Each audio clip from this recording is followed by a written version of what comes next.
The House of Mystery presents Inside Writing, the radio show where authors discuss their writing process in all genres. Welcome back into the House of Mystery. I'm Al Warren, Mr. Michael Hawley, Mr. Grandpa Hawley. That is correct. Hi, Al. I am the new grandpa. Your granddaddy. Yeah, I said I prefer the Mr. Howell approach, and I'm grandfather. Well, I'll tell you. Boy, you'll be great-grandfather soon, too. Won't be long.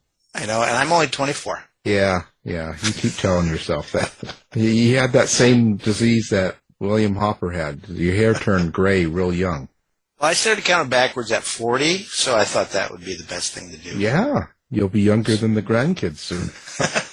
That's right. Yeah, well. Today we have got an author that is from Australia, down under. And I know he's got a book that just came out April 30th called Dark Streets. It's an Australian crime thriller. And it's Sergeant Natalie Campbell, Thriller Book 1.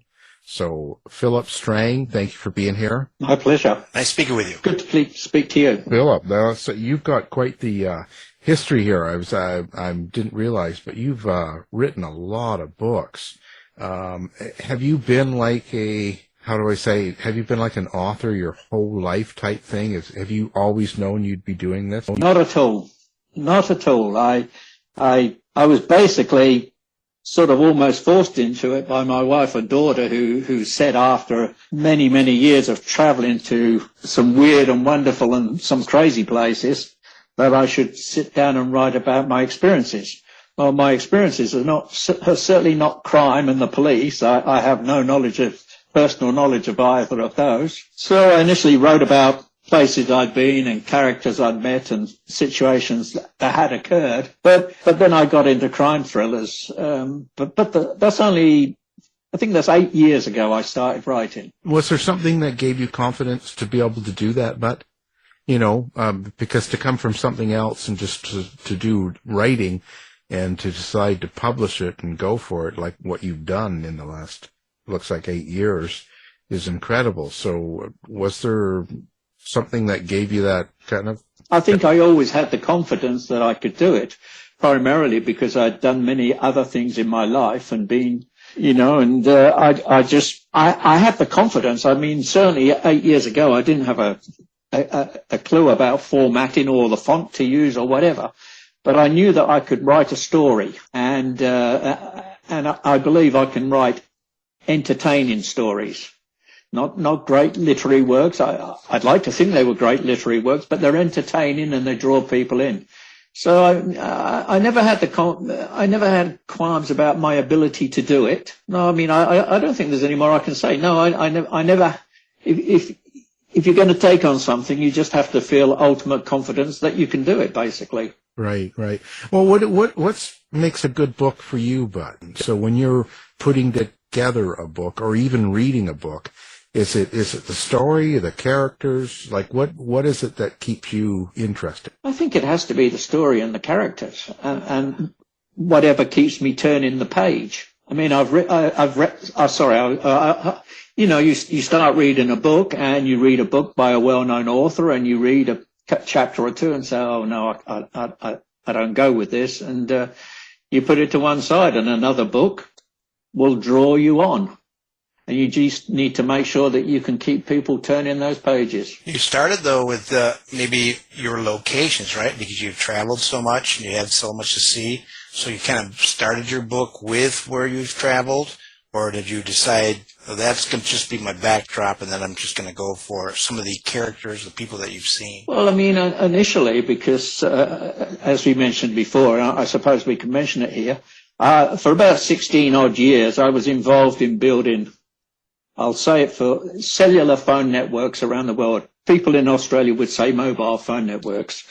So I was involved with building the infrastructure, which people may or may not know is very expansive. There's a lot of infrastructure in any cell phone network. And so I'd spent a year in Jamaica, for instance, which is one of the more idyllic locations, one would agree. And then in late 2002, October 2002, I found myself in Afghanistan with a private company, and we were building the first mobile cellular phone network in Afghanistan. So obviously, if you go to a place like that, you meet a lot of people, you see a lot of things. And because I was interested in the history, I mean, people wouldn't understand how stunningly beautiful the country is. And it's strange because people don't necessarily understand. But the Afghanis have a wonderful sense of humor. I mean, for us who were there, we never had any trouble. That was October 2002. I wouldn't necessarily say the same today, but in October 2002, it was very good. I mean, it was rugged. And then after that, I had 3 years in Pakistan, but I had my wife with me in Pakistan, and we had a great time. Hard to imagine that I can say that, because a lot of people would assume you can't go there. It's too difficult to go there. It's too dangerous to go there. No, you sort of somehow acquire a sense of where you are and what you're doing, and you handle the situation. And then a lot of time spent in Africa, a lot of Africa. Many countries in Africa. So you meet a lot of people, and they tend to get weaved into the stories, although after the first 2 or 3 books I felt I'd exhausted those countries. Then I started on crime thrillers, primarily based in England, and this is the first one I've written in Australia. So it's kind of like Africa. You're like Alan Quartermain, all these stories. Yes, I saw a lot of Africa, a lot of Africa. I was in Liberia in 2004, just after Charles Taylor was kicked out of the place. It was a bit rugged there, but yet again, immensely interesting. Not interesting to everyone, but I mean, I think I'd classify as an adventurer who handled those situations and could deal with those situations. So now your new book here, The Dark Streets, and you say it's Australian crime. And I guess your main character in it would be Sergeant Natalie Campbell.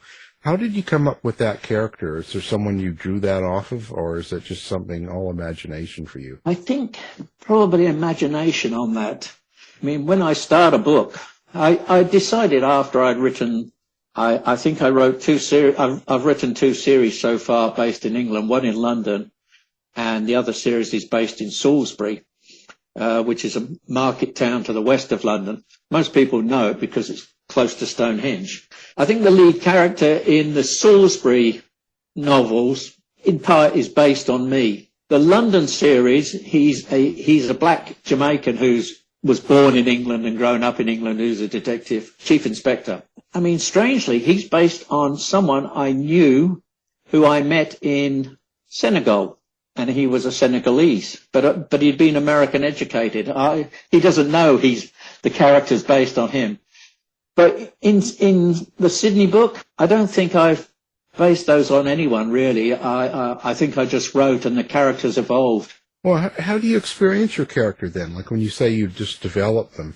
So like in Natalie Campbell, for instance, the sergeant, do you hear the voice of Natalie? Do you see her? Like how does that happen? How does this whole situation go on? Oh yes, once I'm involved in the book, I start to see the people and I start to hear the people. Yes, very much so. And then that must make it difficult in the sense of because you start to see them and create this character and hear them and all that.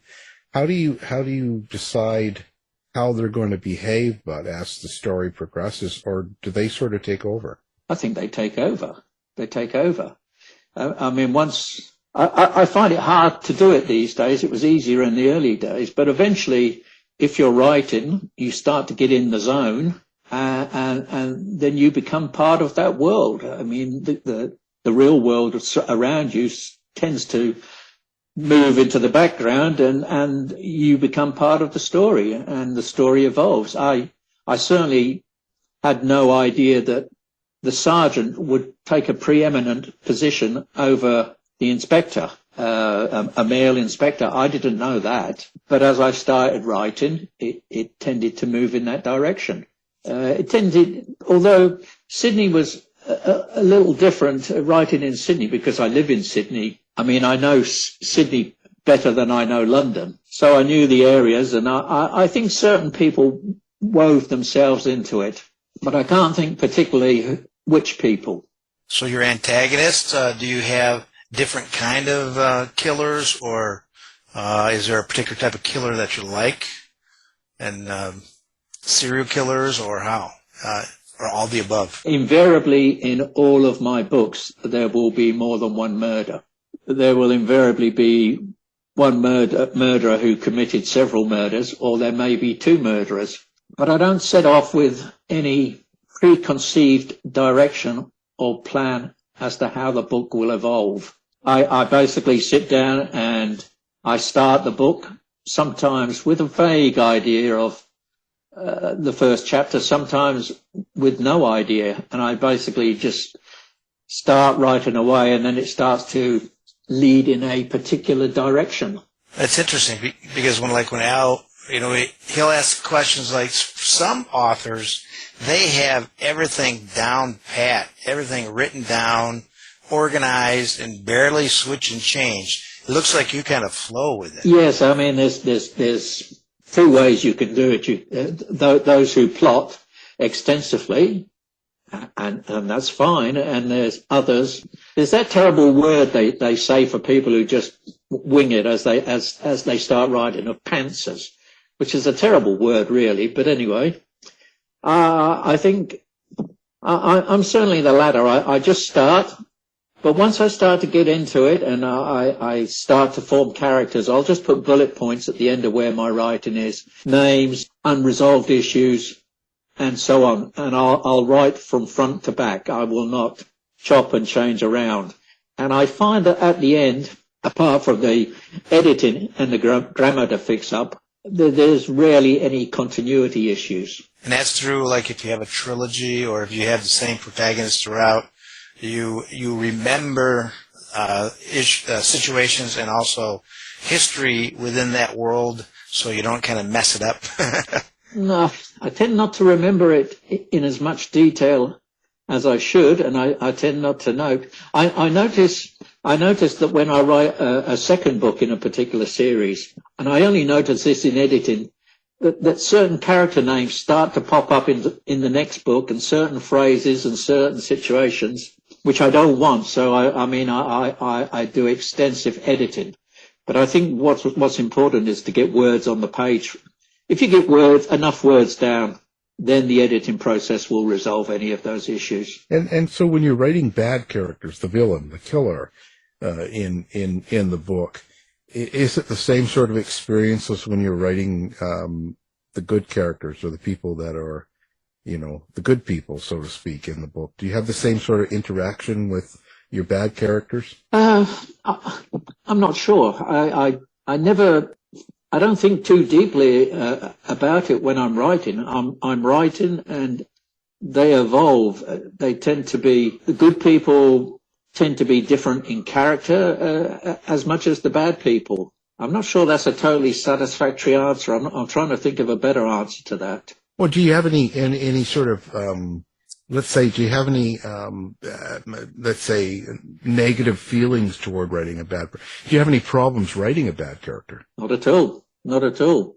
No, I have no issues. I mean, when I'm writing, I don't, if there's a murder, I don't get into the gory detail, the blood oozing or any of that. I mean, I sort of say there's a murder and what happened, but I don't get involved into too much elaborate detail. And I certainly don't use any bad language in the book. I might infer bad language, but I certainly don't use bad language in the book. I suppose that's a personal preference because personally for myself, I don't use bad language, so, or slang or whatever. But, no, I have no issues writing about the bad people. I mean, I traveled a lot. I met a lot of good people. I met more than my fair share of rogues and villains as well. So, rogues and villains always make a point of telling you how honest and decent and honourable they are. Well, I'm afraid if you've travelled enough into these parts of the world, you know who's good and who's bad. I've met a few, so I have no trouble writing about them. What do you think about the violence you write? Like you say, so you don't get into the gore, so it's not necessarily there's not a real violent streak to the book or anything. It just you sort of know things are happening, but you don't get into it. Is that kind of what you mean? Well, I mean, if someone's strung up and gets some bad treatment, I'll mention it, but I won't.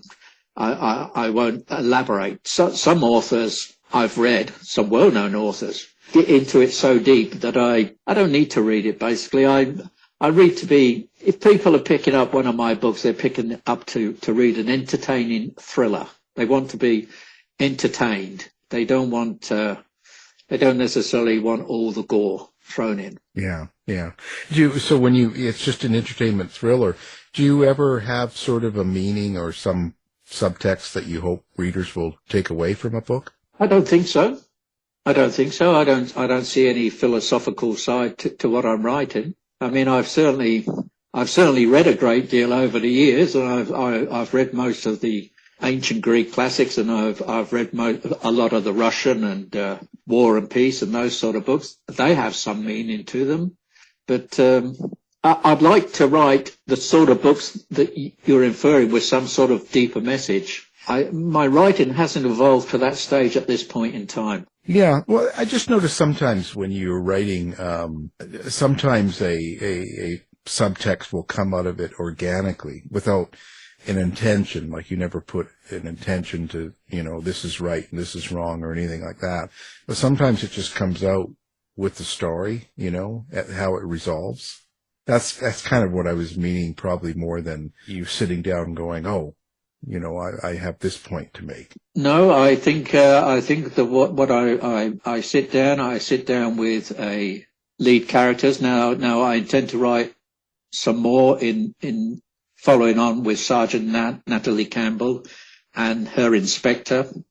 Moving forward, that they will evolve, their lifestyles will evolve. I'll talk about their personal side of it, but there will be a different set of other characters who will come into it. In fact, I'm halfway through another book set in Sydney, which I hope to finish in another month or so. Yeah, if some meaning comes out of it, I don't think there's any necessary meaning at the end of it. Crime doesn't pay or anything like that. And I'm certainly not necessarily trying to portray the criminals as invariably awful and wrong and so on. I'm not sure that I'm doing that. So now in this new series, in the new book, what do you think the biggest difference? Like, why change the setting to Sydney? I mean, you live there, but you've also done previous settings in the UK there. So was there a particular reason you went to Sydney? I felt that there was a need to write another series. I mean, nobody knows me in Sydney because my books are primarily sold in America and UK, more UK than America. But I think that's more a case of how much money I put into promotion, really. I mean, America's a much bigger market than the UK, so you proportionally have to put more money into to make some impact in America. So I thought I was actually interested to see what reaction I might have in Australia by writing about Australia, and would it impact on my overseas sales as well? Now, I believe it's not impacted on my sales overseas, and Australia is, I mean, the old adage when anyone ever talks about advertising books in Australia, they always say, well, you might as well just advertise in Florida because it's the same population. I mean, we've only got 24 million people here. It's a relatively small market. Now, I thought I'd be interested to see how my books would go if I wrote a book about Australia. And it's a different environment of Sydney compared to London or Salisbury, which I mentioned before. I mean, if you've been to Sydney, I don't know if you've been to Sydney, but I mean, it's open by the harbour and it's sunny and so on. It's got a different feel, the city, to be in London. I know that. Right. Yeah, that's rainy and dark and dirty. Yeah, I mean, we've got a place in London and we always think, oh, maybe we should just go and live in London for a while. But every time we think about it, we think about the rain. No, here it's Well, we get rain here, but I mean, the temperature's mild. Even now, it's fairly cold. I mean, you can go swimming every day of the year in Sydney if you want. Now you're going into winter time while we're going into the summer, right? Yes, I did check because it got down to 5 degrees centigrade last night, which is about 42 Fahrenheit. And during the day, it'll be up around 65. It might get colder than that, but it won't get a lot colder than that. Okay. Yeah, quite a bit nicer. I mean, if I talk about being cold in Sydney, I mean, that's relative to some parts of America and Canada. No, I'm in Buffalo where we get 4.5 feet of snow. I haven't seen snow for a long, long time. Just look at my Facebook page. You'll see a lot of it. Well, there's a lot of snow in Australia, surprisingly. Oh, down that's the good. snowy mountains. Oh, yeah. Yeah. Well, it's a pretty big country, you know. Oh, yes. Well, it's really interesting. Do you know how many books? So you're just like going by, as they say, the seat of your pants. So you don't really have an idea of how many books you're going to write. For instance, in this new series, like when you got Natalie Campbell, it's just in your mind. You have kind of a plan of writing 5 or 6 books, or is it just completely as it goes? Well, my initial thought was that I should get 3 out fairly quickly because that if people buy the first one, they're likely to buy the second and the third. So at the present moment, I've only got 1, whereas in my English series, I think one series has got 10 and the other's got 17. So I think there's no limit to how many books I can write in a particular series. It depends how the characters evolve. I believe my Salisbury series with Inspector Tremaine there, for instance, even in book 1, he was suffering with ill health and he was getting on in years. He was in his late 50s. He was drinking too much and smoking too much. And I think I got to 10 in the series and I felt, I can't keep writing about him. I think he's basically reached the end of the road. So I can't see how I can write any more in that series. But initially, I need to get 3 out in Sydney because people will read the second and third book. If you're on Amazon, you'll get read through and so on. I need to do that. That's my initial thought. How long is it taking you to write one of them now? Longer than it used to. My problem is not writer's block. I think you do get mental exhaustion if you write a lot. And when I started writing all those years ago in 2005, the words just poured out of me. I was sitting there, I was writing 10, 12,000 words a day. It just poured out of me. But for me now to sit down and write 2,000 to 3,000 words, it doesn't come as easy as it came before. I can do it. So I'm trying to write 2,000 words a day. So if you work on that, probably 6 weeks should get the basic writing down. Wow. So what's your process then? Do you sit down Monday to Friday, 9 to 5 type thing and write? You can just sort of plan your writing time? Or do you have to be in a certain mindset or mood? What's your process like? The trouble is if you wait for the mindset and the mood and the ideal circumstances, it's easy for it not to come. I try to sit down every day, but I find that there are distractions. There's always distractions, and somehow you have to get around those distractions. But if you're going to try and write 2,000 words, you have to write 2,000 words a day, and you have to sit down there and you have to work through it. If you wait for that ultimate day when everything comes into play, and this is it, I'm going to write, you miss so much time. And I found that sitting down and writing 2,000 words, eventually as you write, you'll get into the writing. And obviously during the editing process, you'll resolve any issues anyway. So during the COVID seasons, how did that help you out? Or I found that distracting. I didn't find that helped at all. I found that was a strange situation. I mean, I certainly had no issue having to stay at home. That doesn't matter. I mean, you can't see it from where you are, but I'm looking out I got a beautiful view of the Harbour Bridge and the Opera House outside my window. So, Oh, sweet. so we're great for the Christmas fireworks with you at the New Year's fireworks. See them from our balcony. But I found COVID a little distracted.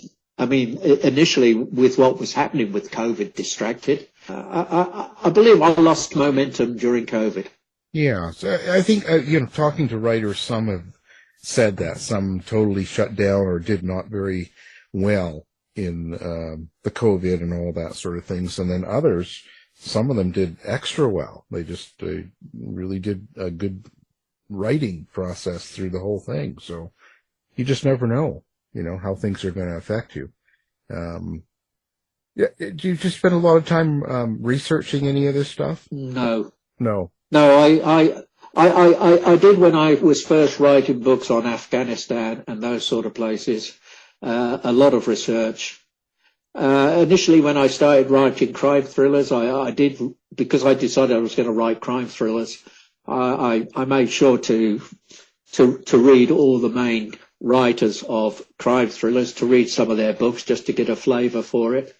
And then if you want to know about the investigative process, if you want to know about the law, if you want to know, you just get on Google and just Google whatever you need to know. I mean, if you want to see true crime scene investigations in progress, if you want to watch an autopsy, which is pretty gruesome and grim, go on the line. You'll find it. Everything is online. If you want to know the legal process, go online. You can find whatever you want to do online. And of course, if you're writing about a particular London or Salisbury or Sydney, and you want to say that if you want to get a person from one point to another, you go on Google Street View and you can walk it out as if you were there. I've done that as well. Yeah. Now, but one advantage you have is you have such a wealth of experience. Yes. Yeah. I mean, I think that those experiences of my travels, they certainly open the mind. They broaden the mind. So have you ever had, let's say you understood how Afghans lived and thought. Have you ever brought a character like that into, let's say, Sydney? And then how that would have been an experience and written like that? Where you kind of mix culture in a way? I think that I'm trying to weave it in more so.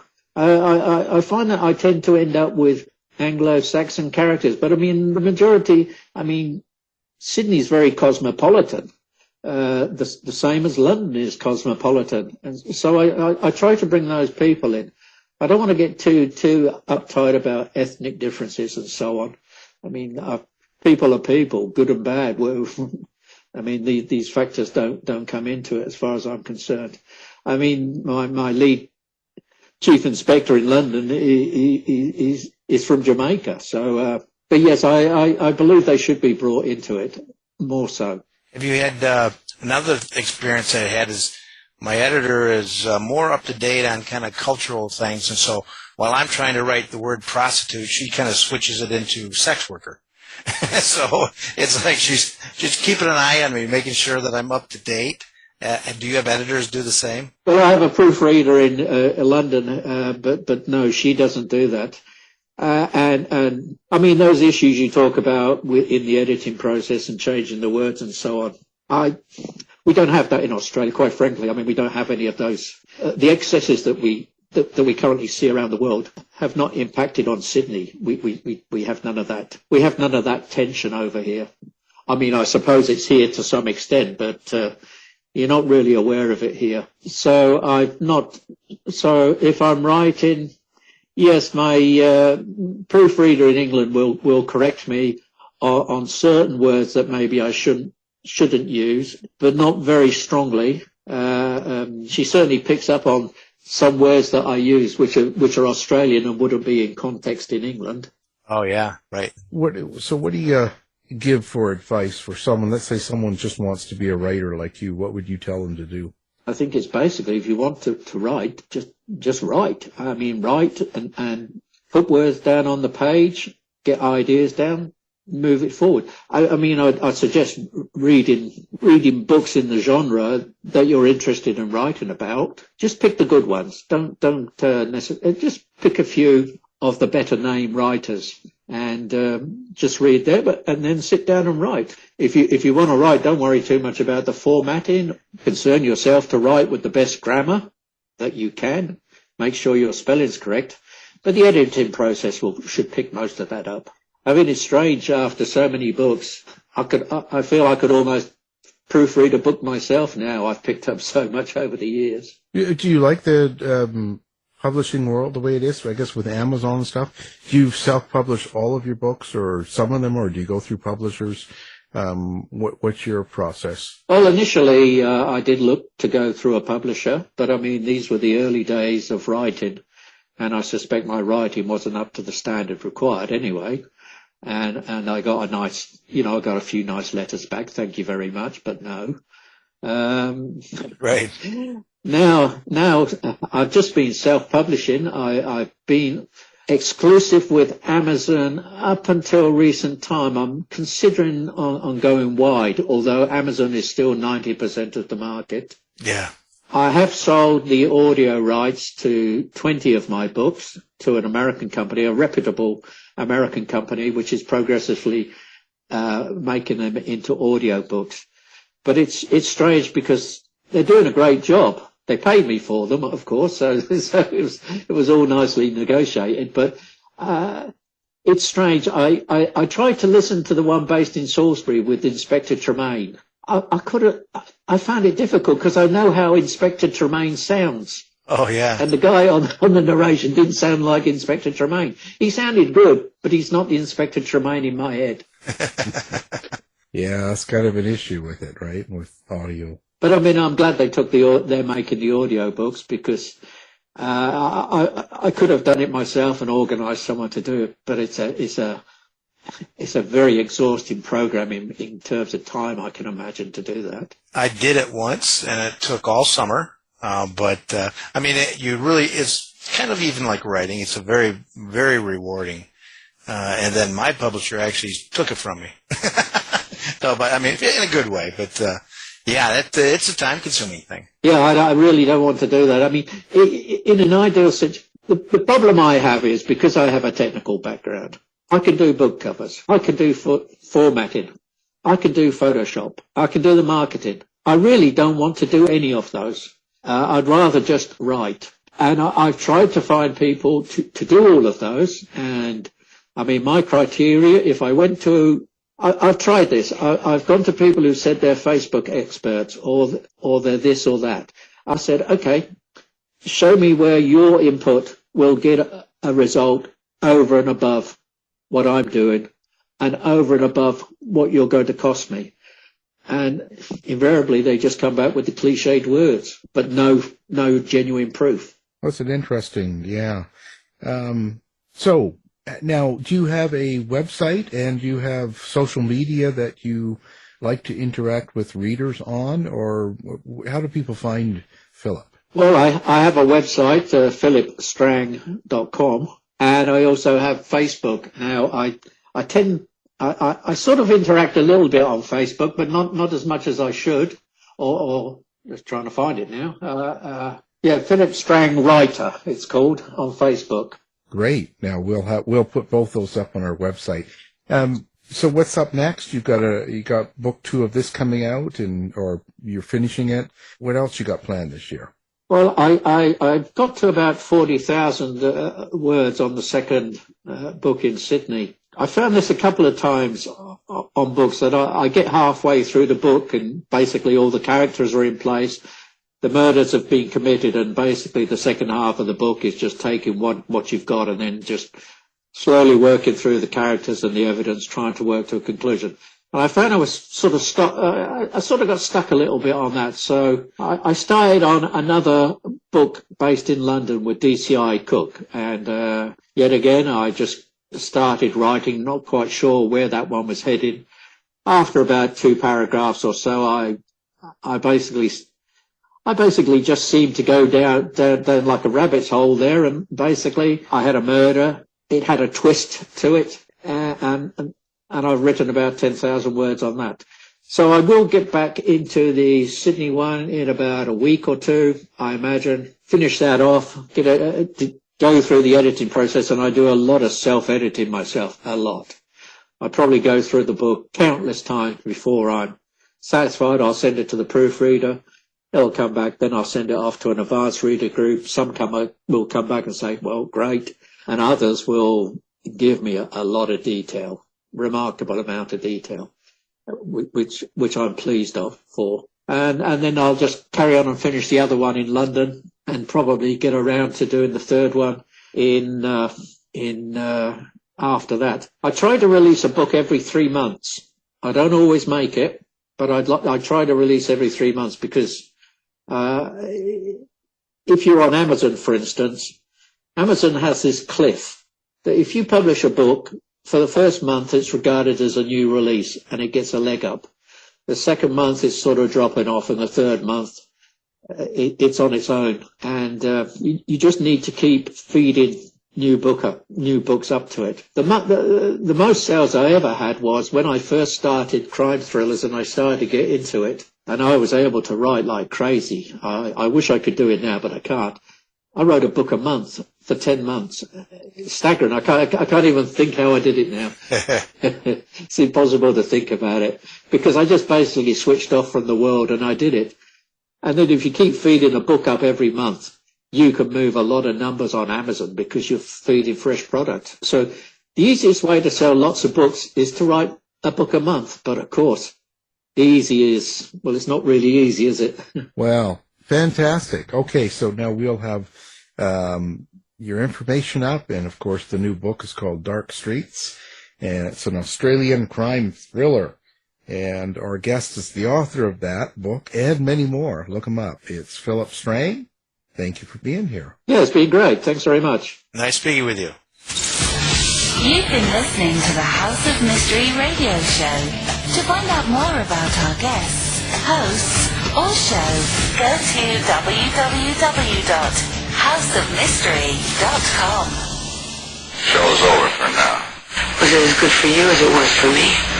Yeah. Good night. This has been a production of Something Weird Media. I'll be back.